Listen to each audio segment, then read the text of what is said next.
special call meeting on Monday, September 30th.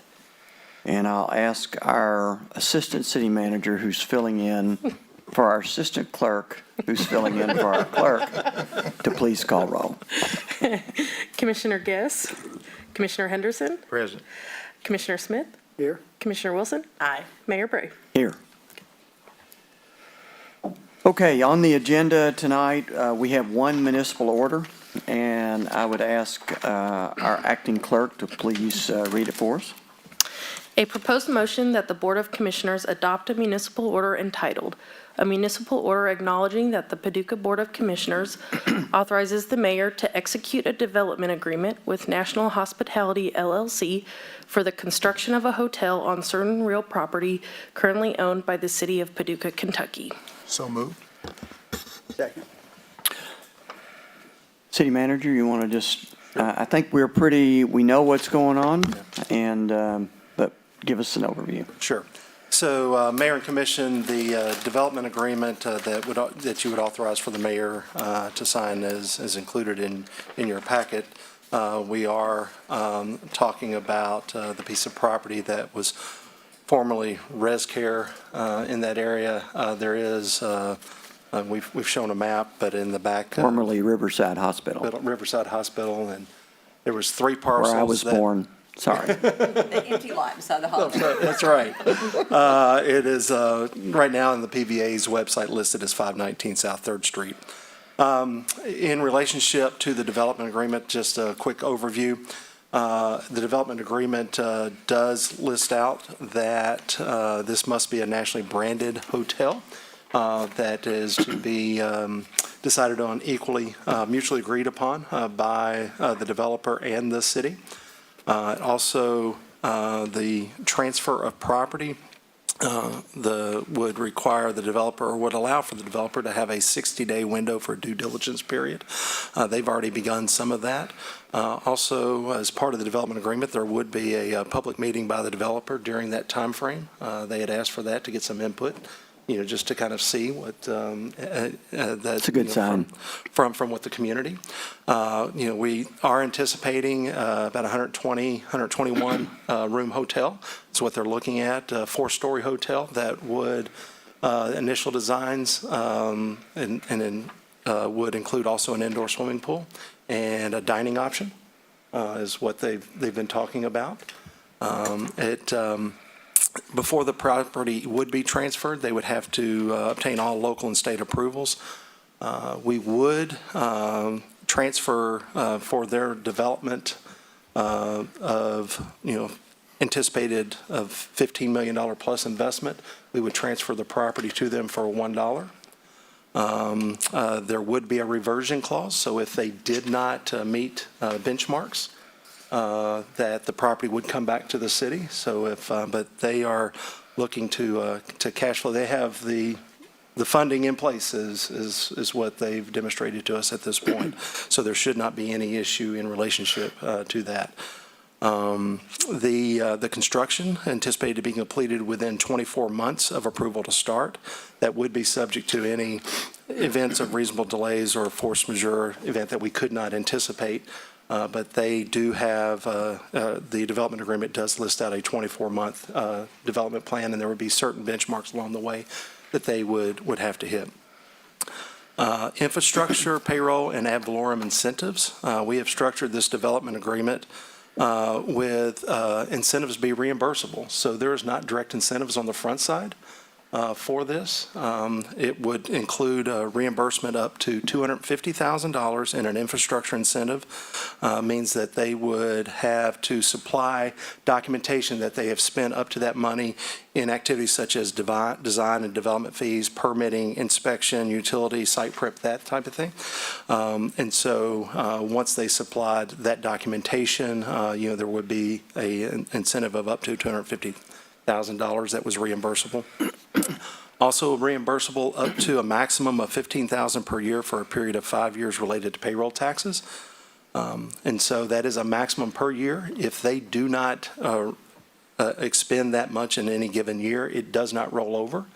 So at the most, and once they are starting to operate, and after the 24 months, once they have opened and they have that 5-year, if they don't have $15,000 that they have paid in any given year towards payroll taxes, they would only get the amount up to what they have actually invested on that. And then, and again, no rollover. So if they don't, say in year one, it's only $12,000, they don't get to carry that additional $3,000 over to the next year.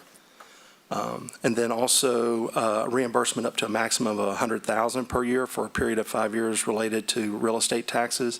In the same way as that does not roll over. So in any given year that they have not reached that threshold, it does not roll over. That's only the max that they could get reimbursed on a given year. And so that is interesting and a little bit different from the way we have structured, or the city has structured those in the past.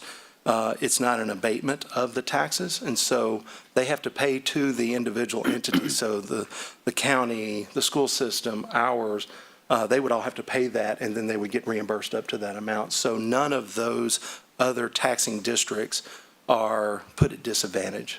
So there's no abatement to them for that. And so, and then also one thing is that the incentives are not assignable. So if for some reason, they're 2 years into the project after opening and they decide to sell it or something, they stop right there. Those incentives are not assignable and do not go Yeah, forward. that's good. So the two big things is there is a reverter clause in case there is, and we would get the property back. And the incentives are on a reimbursable and not assignable. So that's kind of a high-level overview of where we are on the development agreement. They do have a meeting with the national brand next week, and so we should know in short order. And for all intents and purposes, as of this time, we expect that to be able to announce in short order as soon as they have that meeting. And so I would think at least hopefully by the end of October we would be able to announce that brand and the design of that. So. Yeah, our understanding is that they need this, executed agreement in order to negotiate their final agreement with the brand. And it is a very recognizable national brand, and so this appears to be on a good track. But we're taking a lot of care with the development agreement, putting some clauses in there to make sure that we can protect ourselves as much as possible. We are hoping for the best with these developers, so, and are confident. Questions? I have a comment. Comment? Just, I think it's good because this is located on a piece of land that we've had for years. There's really been no activity on it. The value of the land is not a lot. See, it's raised $170,000. But the rest of it is really weighted based on their performance. So I really like that. And so they don't perform. Right. We're not out. Right. We Good job. bought that land specific for development Yeah. and held on to it, cleaned it up, got it ready, and been waiting. Yeah. And so I think we're ready, and it'll be a great combination down there. Time will tell on this, but I think their timing is good with the sports park being built, more rooms being required, downtown, still growing, and so it's a good opportunity for us. And I think, growth begets growth. So And they have the money, they say. I think it's a great track with the anticipated growth of the city.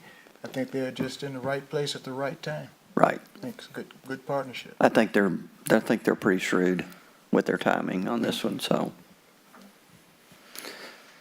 Good job negotiating, Mayor. you had something to do with that. Yeah. It wasn't. It's a team effort. It was a team effort. So okay, I'll ask our acting clerk to please call roll. Commissioner Guess, Commissioner Henderson, Aye. Commissioner Smith, Aye. Commissioner Wilson, Aye. Mayor Bray. Aye. And I would ask for a motion to adjourn. So moved. Second? Call roll. Commissioner Guess, Commissioner Henderson, Aye. Commissioner Smith, Aye. Commissioner Wilson, Aye. Mayor Bray. Aye. Thank All you. right, Good job. Thank you. Made it didn't blow through. I think we 10 need to minutes. Increase your salary.